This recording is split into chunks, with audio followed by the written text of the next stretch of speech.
Not this body you're in right now. Not the physical. Not this skin. Not these eyes. That's not what's going to live forever. But there's something inside of you.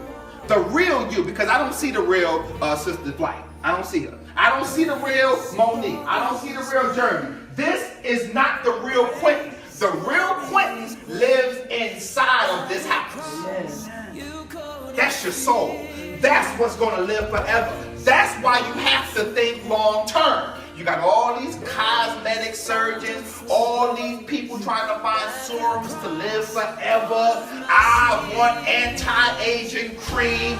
Oh my goodness, I can't get old. All this stuff. But you know what? That's a big industry. But when you start only thinking about keeping yourself young, you've missed the whole point. Your body is supposed to get old. You're made to get old. You weren't made to stay young, forever young. No, that's Mel Gibson in a movie. That ain't true. That ain't true. Your body is supposed to get old. But see, this is the point of what Paul is trying to tell the Corinthians. That's a big thing. Getting old is not bad. My perspective totally changed this week. It's not a bad thing to get. You know why? Because the older you get, the closer you know you're going to be with God. The real you, not this flesh right here. That's why it's important to get off the physical. And you better get off the spiritual. Watch it, watch it, watch it. Watch what he says. Inhabit means to live or dwell in a place.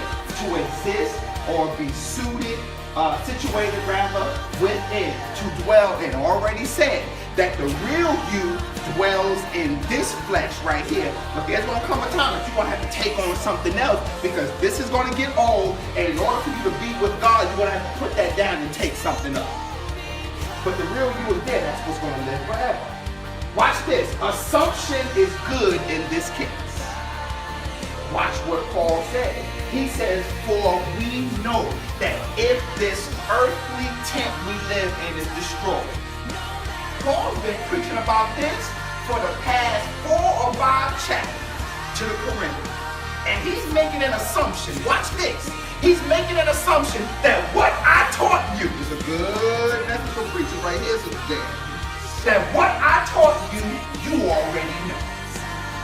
Preachers will preach, they'll ask questions, they'll say, you know that, right? When they preach it, and you won't hear nothing but preach.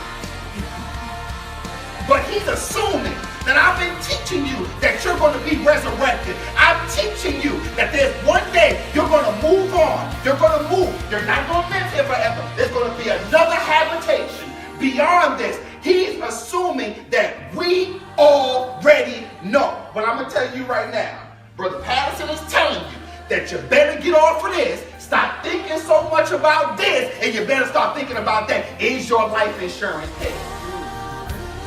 I'm not talking about when you pass away and are your kids taken care of. I'm talking about where will you spend eternity.